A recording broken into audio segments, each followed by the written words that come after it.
14वं वर्ष आहे, पण माझं पहिलं वर्ष आहे, त्यामुळे खूप स्पेशल आहे.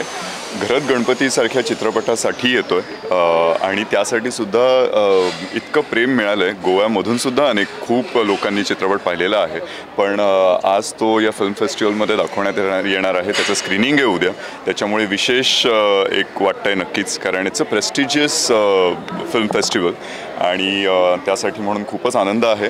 जे प्रेम महाराष्ट्रातनं मिळालं तेच गोव्यातनं मिळालं आहे आणि वर्ष झालं ॲक्च्युली फिल्मला रिलीज होऊन आणि तरीही अजून प्रेम मिळतं आहे. या गणपतीला मोस्ट प्रॉब्ली फिल्म रिलीज होणार आहे, त्यामुळे ह्याचासुद्धा त्या चित्रपटाला आम्हाला सगळ्यांनाच त्याचा फायदाही होणार आहे, कारण अजूनही घरात गणपतीचं क्रेज आहे. त्यामुळे जे काय हे सक्सेस आहे ते नक्कीच घरात गणपती. मी फर्स्ट टाइम येत आहे, पण या चित्रपट महोत्सवाबद्दल गेली 14 वर्ष सुरू असल्यामुळे ऐकलं असेल.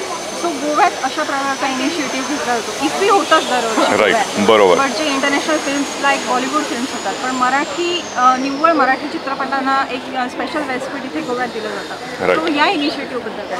हे खूपच चांगलं आहे आणि नुसती एक इनिशिएटिव्ह घेतली आहे तर असं नसून ते इतक्या चांगल्या पद्धतीने अख्खं ऑर्गनाईज केलेलं आहे. कारण आम्ही जिथे राहतो आहे तिथेच फिल्म फेस्टिवल होणं हे होतंच आणि चांगलंच वाटतं, पण ते मॅनेज करणं कुठेतरी सोपं असतं. कलाकारांना नाही म्हटलं तरी दुसऱ्या राज्यामध्ये घेऊन येणं आणि व्यवस्थित ते सगळं मॅनेज करणं हे इतकं व्यवस्थित असतं आणि त्यामुळेच सगळ्या कलाकारांचा उत्साह दिसतो. म्हणून मी म्हटलं तसं माझं पहिलं वर्ष आहे, पण इतके सगळे मोठे कलाकार, दिग्गज कलाकार सगळे सातत्याने इथे येतात, त्याचं काहीतरी कारण असणार आणि त्याचं श्रेय खरंच या सगळ्या टीमला आहे. त्यामुळे खूप खूप शुभेच्छा या फेस्टिवलला आणि सगळ्यांनाच.